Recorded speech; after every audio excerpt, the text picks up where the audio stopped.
Paris Saint-Germain continued their march towards back-to-back Ligue 1 titles with a 5-0 win over Amiens on Saturday. Goals from Marquinhos, Rabiot, Draxler, Mbappe and Diaby helped the league leaders make it 10 wins in as many games.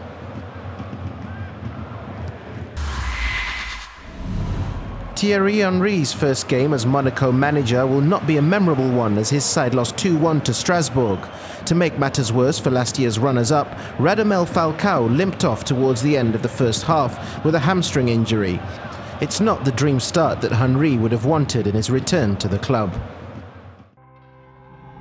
In Saturday's other Ligue 1 matches, Reims drew with Angers, Nantes secured an incredible 4-0 win over Toulouse, and there was a goalless draw between Caen and Guingamp. Lille continued their good run of form, winning in Dijon to take a firm hold on second place in the table. Manchester City's victory ensured they remain at the top of the Premier League. The home side eased past Burnley to win 5-0 with goals from Agüero, Bernardo Silva, Fernandinho, Mahrez and Sané. They'll hope to continue their good run of form in the Champions League against Shakhtar next Tuesday. We shoot 24 shoots, 10 on target, so we have an average, I think, 21. We are the best side in Europe in shoots. And we have to increase our own target. We want to increase our, because the first half we just 1-0, but we create enough chances to score more goals. But in general, especially the second half, we make a good performance. Help us. The fact that we scored the second one, the third one so quick, you know, fast, and after we'll be busy. But we didn't concede again. One shot on target, and that is a good point from our side. In other Premier League games on Saturday, Liverpool stay level on points with City after an away win in Huddersfield. Mohamed Salah on target for the visitors. Chelsea and Manchester United drew 2-2, and Tottenham moved into the top 4 with their win against West Ham.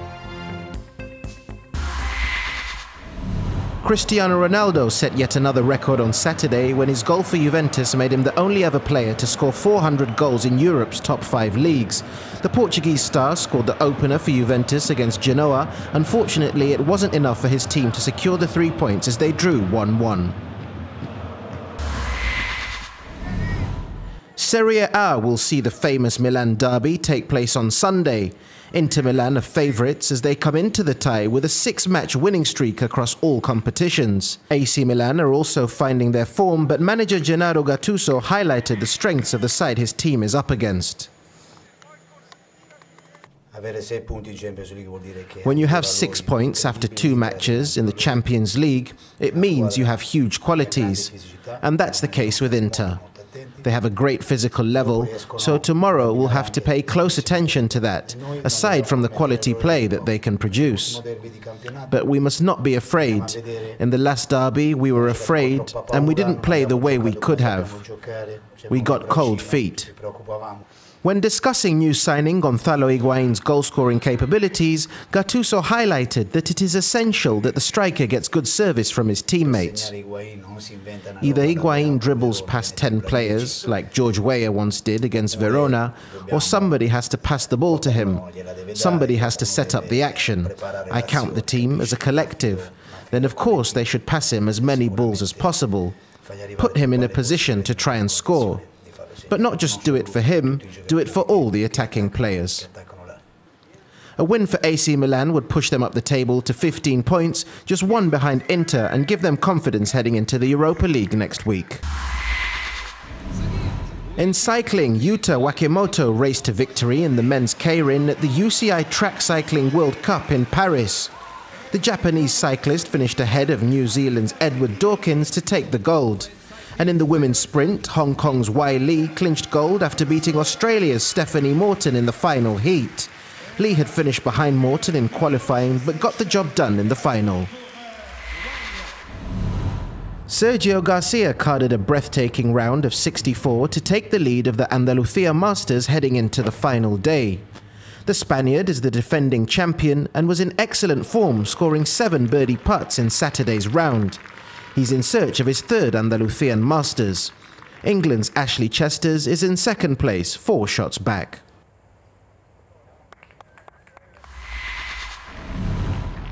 PGA Tour Player of the Year Brooks Koepka moved into the lead of the CJ Cup in South Korea after carding a 5-under 67 in Saturday's round. After shooting an impressive 65 on Friday to take the lead, Scott Piercy carded a level par 72 to drop down to second. He's joined on 9 under by Ian Poulter, who shot a solid round of 68. The Briton has improved and will be in the running for the title on Sunday. In the ladies' PGA, action continued in Shanghai, and USA's Angela Lin moved into joint second after carding a 68 to finish Saturday's round on 10 under par. South Korea's Se-Young Kim shot a 71 to remain at the top of the leaderboard. She's joined on 11 under by Spain's Carlota Ciganda, who carded a fantastic 67.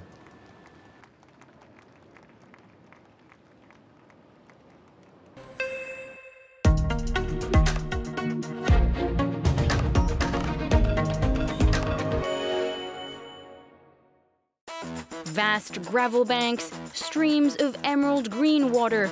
The Vjosa River is one of Albania's natural jewels, as well as Rock Rosman's favorite playground. But today, the former Olympic rower isn't here for fun. He's out on a mission, saving the Balkan rivers. Today is day one of a 31-day-long journey called Balkan Rivers Tour 3. We're happy to have a nice, cool crew on the river. At risk is everything you see here. If they build a dam down in Kalivac, this will be under 40 meters of water. From the Greek-Albanian border to the Adriatic Sea, the Vjosa River flows freely for 270 kilometers. It's one of Europe's last wild rivers, a status the Vjosa may not hold for much longer. 8 major hydropower plants are set to block its pristine waters, while 540 dams are planned across the country, a fraction of the nearly 3,000 hydropower projects in the Balkan Peninsula. Albanian leaders say they need this energy to grow. These projects will bring to our economy more revenues, more jobs, other public goods in the surroundings like water supply, like bridges, like streets, like schools, kindergartens, which are always part of these contracts, and sustainability in terms of energy supply. So nothing is against the environment. Saimir Bekire begs to differ. As a hydrobiologist at the University of Tirana, he has studied the Vjosa for 15 years. He's now working against the clock to show that the river is a treasure trove of biodiversity. Only a year ago, scientists discovered a new, unidentified species.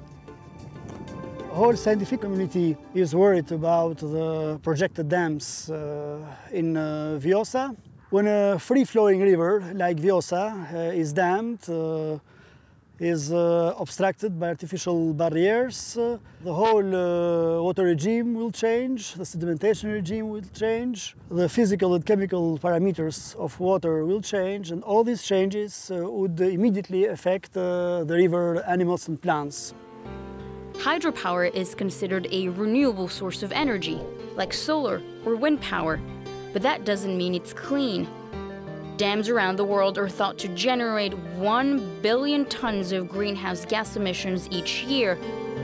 Rotting vegetation found inside reservoirs release the gases, mostly methane and CO2. Estimates say hydropower plants represent 1.3% of global emissions. Back in the river, Rock Rosman has completed the first leg of his trip. Waiting by the riverbank, a cheerful crowd welcomes the activist. Among them, inhabitants from the town of Kuta. Located on the river's shoreline, their village could one day disappear, flooded by a massive dam reservoir. The first village right next to the dam, that's where I live. It's a disaster. Entire villages, fields, the economy will be destroyed. It's a complete disaster. We are here to fight until we die. In this valley, where locals live off olives and wheat farming, 2,000 hectares of land would be covered in water. But the village of Kuta is not backing down. Supported by its mayor, who's come to rally the troops. One day we saw an engineer and we asked, "Who are you?" He told us he was the lead engineer and that he was supervising a study on a hydropower plant in Pochem. We were curious, so we asked him about the size of the plant. He said 75 meters high to be precise. We told him we didn't see the point of building a dam here. It'll soon look like the sea here.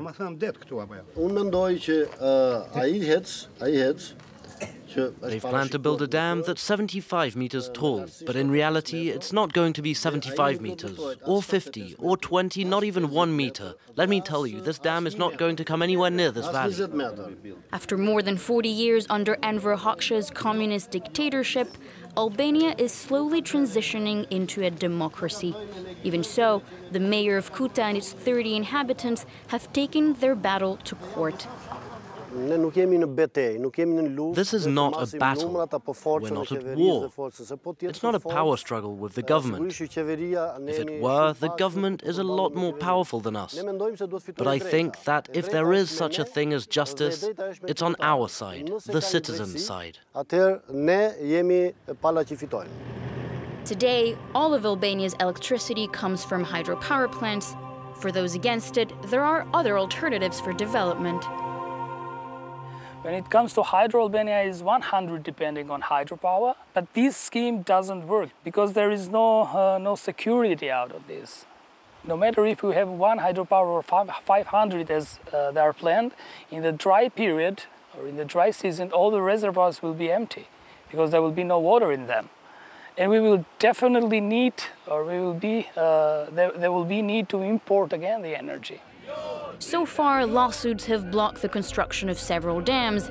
Environmental activists are now calling for the Vjosa Valley to be turned into a national park, hoping to set a precedent in the Balkans and save what's left of Europe's Blue Heart. Middle East Matters, presented by Sanam Chantier. Keep up to date on the latest from the Middle East. We bring you political, economic, and cultural events from the region in this weekly Middle Eastern program. Middle East Matters on France 24 and France24.com.